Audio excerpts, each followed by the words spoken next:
उड़िया बाबा को भी एक उपासक ने प्रश्न किया था कि महाराज जी, मन कैसे रुके? तो उड़िया बाबा ने उत्तर दिया, नियम पालन से। यदि हम नियम पर दृढ़ रहें तो मन हमारा क्या कर सकता है? नियम तो परमात्मा देखता है। हम लोग नियम पर दृढ़ नहीं रहते, इसी से हमारे देश की दुर्दशा है। संध्या वंदन तक का नियम जाता रहा है। भजन करने के लिए नियम की बड़ी आवश्यकता हाँ, बड़े नियम की आवश्यकता है। तो जैसे प्रातः काल से सायंकाल तक की हर व्यक्ति की अपनी एक दिनचर्या होनी चाहिए। ऐसा नहीं कि आज हम 4 बजे उठे, कल 7 बजे उठे, पर फिर मन को आप कंट्रोल नहीं कर पाएँगे।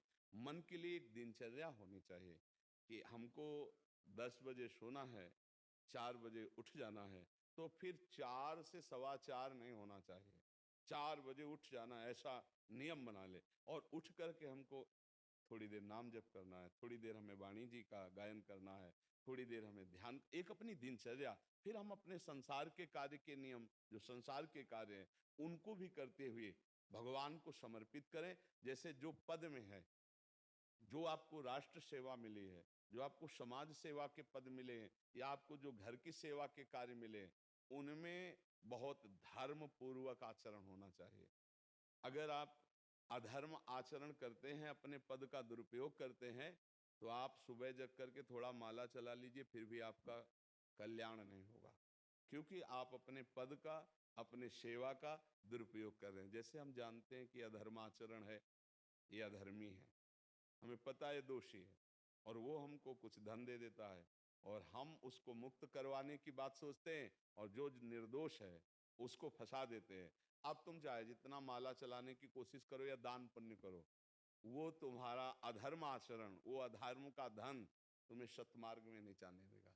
नियम लेना चाहिए कि जिस पद में है, जिस धर्म में है, जिस कर्तव्य में है, चाहे कुछ भी हो जाए, हम अपने कर्तव्य से विमुख नहीं होंगे। जितना जप महान है, उतने कर्तव्य महान है। दोनों बातें समझना है। जब माला फेरा और इसके बाद बेईमानी, अधर्माचरण, इनका कोई नियम नहीं है कि हमें कैसे चलना है, तो वो माला काम नहीं कर पाएगा। क्योंकि उसका तभी सत्य भाव माना जाएगा माला जपला, जब धर्माचरण है। धर्माचरण नियम से, बोले वो बड़े कट्टर नियम वाले हैं, उनको घूस नहीं, आप उनको भयभीत करके नहीं काम करवा सकते, प्रलोभन में काम नहीं करा सकते। ये हमारी गृहस्थी है ना, तो गृहस्थी के पालन के लिए धन चाहिए और धन के लिए हम धर्म को आगे रखें, धन को नहीं। धर्म को, हमारा कर्तव्य क्या, प्रायः जैसे पूज्य बाबा ने कहा, आज हमारे देश में बहुत दुर्दशा हो रही है। दुर्दशा हो रही, क्यों? क्योंकि सब अपनी जगह से गलत हो रहे हैं। अगर अपनी जगह हम ठीक रहे तो हमारी दुर्दशा नहीं होगी। हमारा भजन कम होगा लेकिन हम धर्म से चल रहे हैं तो हम विजयी होंगे। हम भगवान को प्रसन्न कर सकते हैं क्योंकि हमें जो कार्य मिला है वो भगवान का ही कार्य, सृष्टि भगवान का कार्य। जैसे नए बच्चे कुछ वकालत पढ़ रहे थे तो यहाँ के प्रश्न किया था कि हम जानते हैं कि वो दोषी नहीं है, हम जानते हैं कि वो दोषी है, पर दोषी हमें पैसा दे रहा है, तो हम वकालत पढ़ी इसीलिए, हम उसको जिताएंगे, तो ये क्या कोई पाप है? तो उनका खुला पाप है। बोले नहीं, हमारी कोई ऐसा कंपनी दो, ऐसा कुछ बोले कि हमारी कंपनी को ये सिखाया जाता है, तो हमको तो ये करना ही होगा, अगर नहीं करेंगे तो हमारी वकालत का मतलब क्या रहा? तो नहीं, वकालत का मतलब अधर्मी को मुक्त करवाना नहीं है। वकालत का मतलब अधर्मी के सबूत एकत्रित करके उसको दंड दिलवाना है और धर्मात्मा को मुक्त करवाना है। अब इसके लिए आपके पास अर्थव्यवस्था अगर कमजोर भी है तो धर्म व्यवस्था आपकी पूरी है। धर्म व्यवस्था ठीक है तो परिवार स्वस्थ रहेगा, सुखी रहेगा, भगवान आप पर प्रसन्न रहेंगे। अच्छा, फिर हमने तर्क रखा कि जैसे आपकी बहन के साथ कोई गलत व्यवहार करे, वो आपको पता है और वो आपको 10 लाख रुपया घूस दे तो क्या आप उसका पक्ष लेंगे? नहीं। तो फिर दूसरी बहन के साथ किया। अब यहाँ विचार करना है ना, अपने भाई का अगर कत्ल किए हो, मुझे पता हो कि ये दोषी है, तो क्या हम पैसे से उसको मुक्त करने देंगे? लगेगा कि जान की बाजी लगा देंगे और तुम्हें हम, ऐसे ही एक गरीब आदमी की किसी ने हत्या की है, तो आपका पक्ष बनता है। पर ये ज्ञान कहाँ मिलेगा? बिना अध्यात्म के ये ज्ञान तो मिलेगा नहीं। ज्ञान तो इस बात का मिला कि कैसे पैसा कमाया जाए। अच्छा, वो पैसा यदि अधर्म से आया है तो आपकी दुर्दशा कर देगा, आपकी बुद्धि भ्रष्ट कर देगा। तो जो बाबा कह रहे हैं कि आज हमारे समाज की बड़ी दुर्दशा हो रही, उसका कारण यही है कि हमें अध्यात्म का ज्ञान नहीं, हमें धर्म का ज्ञान नहीं, और बड़ी बड़ी गलतियां हो जाती है। बिल्कुल पता है आदमी निर्दोष है, और हम धन के प्रभाव से उसको दंड दे देते हैं। वो दंडा भगवान जब आपको पलट कर देंगे तो आप सह नहीं पाओगे, उसका परिणाम बहुत बुरा होता है। तो इसलिए समाज को चाहिए अपने अपने कर्तव्य का पालन करते हुए एक नियमावली बना ले। जैसे कुछ दुकानों का नियम होता है कि वहाँ फिक्स रेट होता है, नहीं होता? वहाँ ये नहीं चलेगा कि कसम से कहते हैं कि तुम्हें हम अपना जान करके कि 100 रुपया मीटर ये मिला है, हम बिल्कुल मुनाफा नहीं ले रहे। नहीं, झूठ क्यों बोल रहे हो? दुकान खोले हो मुनाफा के लिए, झूठ क्यों बोल रहे हो? नहीं लेंगे मुनाफा, हम जितने का लाए हैं उससे मुनाफा लेंगे, पर 120 रुपया मीटर देंगे, कपड़ा बढ़िया है, नाप फिट है, इससे नीचे नहीं उतरेंगे, हमें सफाई देने की जरूरत नहीं है कि हम कसम खाते हैं या ऐसा। हम जानते हो ये बिजली है, दुकान है, नौकर लगे हैं, तो इसका मुनाफा लेने के लिए दुकान खोलें, कोई दान करने के लिए तो नहीं। तो सबको पता है मुनाफा लेगा, लेकिन एक फिक्स दाम, उसे 10-20 रुपया का मुनाफा लेकर के हम उसको बेच रहे हैं। लेकिन झूठ क्यों बोले? बोले झूठ के बिना धंधा नहीं चलता। नहीं, ऐसा नहीं है। अब असत्य बोलोगे तो उससे जो आपको मुनाफा मिलेगा वो आपकी बुद्धि भ्रष्ट करेगा, और सत्य है कि मुनाफा के लिए है वही चीज, और आप एक फिक्स रेट में दे रहे हैं, बढ़िया है। अब अगर आप कोई मिलावट करके भोजन सामग्री दे रहे हैं, आपको पता है, तो जो खाने वाले के हृदय में बैठे हुए भगवान है, वो तुम्हारे जीवन में मिलावट कर देंगे, तुम्हारा जीवन महान दुखमय हो जाएगा। ये कहाँ समझा जाता है?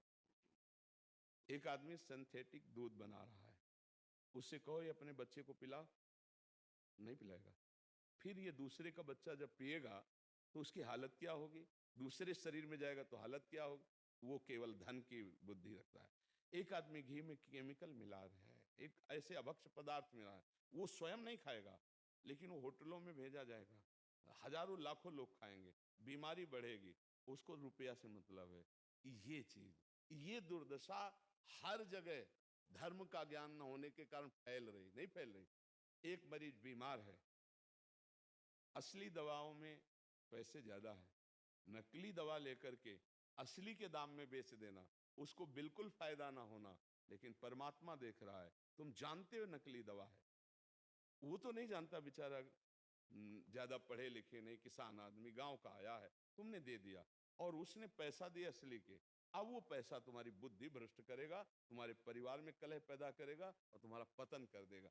ऐसे हर डिपार्टमेंट में, हर विषय में, यदि हम अपने धर्म से चले, अपने सत्य से चले, और थोड़ा भी भजन होगा, वो आपको उत्तम गति प्रदान करेगा। पर ऐसा कहाँ समझ में आ रहा? अध्यात्म के बिना भला ऐसा समझ में आएगा? तो इसीलिए कह रहे हैं हमारे देश की दुर्दशा हो रही।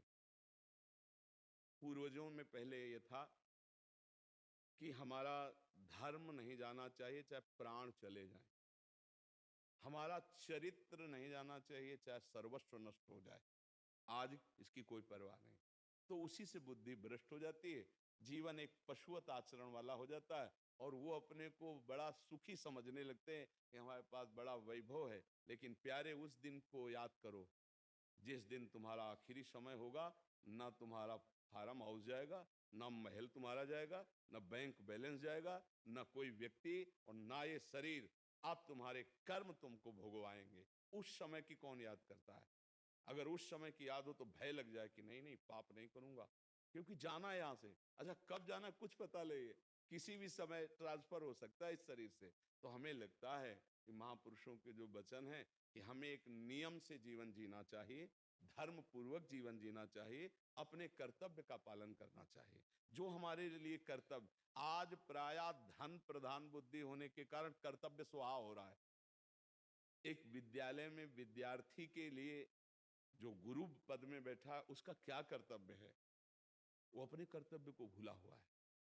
भला छोटे छोटे विद्यार्थियों को, जिनकी नींव पूरे राष्ट्र सेवा में, समाज सेवा में ये बन सकते हैं, अगर उनको हम सही शिक्षा नहीं दी तो उनका पूरा जीवन बर्बाद हो जाएगा। अगर उनको हम गलत सपोर्ट कर दिए तो उनका पूरा जीवन बर्बाद, क्योंकि नया जीवन है।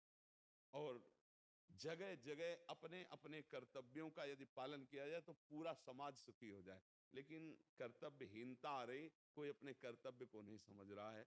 तो यही बात महापुरुष जनों को दुख लगता है कि अगर सब अपने कर्तव्य का पालन करें, धर्म का पालन करें, भगवान का नाम जप करें तो सब सुखी हो जाए।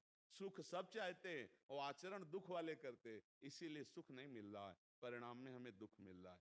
सच्ची मानना, वो रुपया पूरे परिवार में अशांति पैदा कर देगा। और धर्म पूर्वक 100 रुपया लाओगे और 4-5 परिवार के बैठ के नमक रोटी खाओगे, आनंद से सोओगे, बड़ा प्यार रहेगा, भगवान की कृपा रहेगी। पर ये बात समझ में नहीं आती है। तो ये वृत्ति अगर छोड़ी ना जाएगी तो कुछ भी कर लो, कहीं भी दान पुण्य कर लो, लाभ नहीं मिलेगा। अगर दान देने की बात कही गई है तो धर्म पूर्वक कमाए हुए धन से। अगर आप मेहनत से कमाए हो ना, 10 रुपया दे दोगे ना, तो 10 रुपये का वो आटा लाके अगर 2 रोटी खाएगा तो खूब वजन होगा। वो आप 1 लाख रुपया बेईमानी का रख दोगे ना, तो बैठे बैठे वो गंदा ही सोचेगा, वजन नहीं होगा। उसका गंदा सोचना और आपका गंदा करना, दोनों मिल करके उसके कारण भी तो आप बने ना, तो आपका ही पतन हो जाएगा। उसको तो भगवान बचा लेंगे क्योंकि भगवान की शरण में है। तो मुझे लगता है अधर्म के धन से कभी किसी को लाभ नहीं मिलता। तो अपने कर्तव्य का पालन करते हुए यदि नाम जप किया जाए तो बहुत जल्दी हमको लाभ प्राप्त हो जाए। बहुत सुंदर, मतलब ये चर्चा होती है, अगर आप लोग इसको धारण कर लें तो निहाल हो जाएंगे। सच्ची कह रहे, ये जो बातें हैं ये बहुत सुंदर जीवन को पुष्ट करने वाली हैं, पर आप धारण कर लें तो बात है। नहीं नहीं तो जैसे लाभ दिखाई दे रहा 50,000, तो ये बातें भूल जाओगे, ये बातें अच्छी नहीं लगेंगी। हे यार, बहुत बढ़िया काम घर में आएगा, पर हमारी ये बात ध्यान रखना, वो 50,000 घर में अशांति पैदा कर देगा। सच्ची मानना, आप धर्म से चलना, धर्म से चलोगे तो भगवान तुम्हारी रक्षा में रहेंगे। अधर्माचरण, देखो कैसी कैसी घटनाएं होती हैं। बढ़िया कार है, फिल्मी गाना लगाए चल रहे हैं, और वो एक्सीडेंट हुआ, आग लग गई, बाहर निकल ही नहीं पाए, वो अंदर ही जल गए। क्या हुआ? ये करोड़ों रुपए की कार भूंज दिया तुमको अंदर ही बैठा के, धू धू करके आग लग गई, अंदर जल। ऐसे जलना चाहते हो या भगवान के आनंद में चिंतन करके शरीर छोटे हो फिर दाह संस्कार हो ऐसे कि सब लोग भगवान के नाम का कीर्तन करते ही जा रहे, फिर आपका अंतिम संस्कार वहां जीवित जल गए? क्या हो सकता है? एक एक पल तुम्हारे कर्म का हिसाब होगा, एक एक सेकंड का। ऐसे कर्म करो कि हमारा अच्छा हिसाब हो, बुरा हिसाब। ये मत समझो कोई देख नहीं रहा, वो देख रहा है जिसको हिसाब कर रहा है, वो देख रहा है। उसके लिए कोई वकील या किसी सबूत की जरूरत नहीं होती, वो सर्वांतर्यामी आपके अंदर बैठे ही देख रहा है। तो सदैव जैसे सत्संग सुन रहे हैं, तो अगर हाथ जोड़ के प्रार्थना है, थोड़ी भी बात मान लोगे तो आप सच्चे सुख के मार्ग में चलने लगोगे। नहीं तो भाई बहुत गंदी हवा चल रही है, माया की बहुत गंदगी ऐसी फैल रही, कलिकाल है ना, कि ये बातें किसी को पसंद नहीं आती। वो बात बताओ कि हम कितना रुपया कमा ले, कैसे कितने भोग भोग ले, और वो अध्यात्म में नहीं है। आपको सच धोखे में मत रहना, अध्यात्म में है। जितना आप धर्म से चलोगे उतना सुखी होगे, और लोक में है जितना धन मिल जाएगा उतना सुखी माना जाएगा। लेकिन वो सुख नहीं है, वो चंद मिनट के लिए हाइलोजन की तरह जलेगा, फ्यूज हो जाएगा।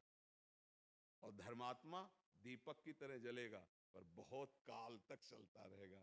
इन बातों का चिंतन कीजिए, खूब नाम जप कीजिए और भगवान के भरोसे रहिए, गंदे आचरण मत कीजिए।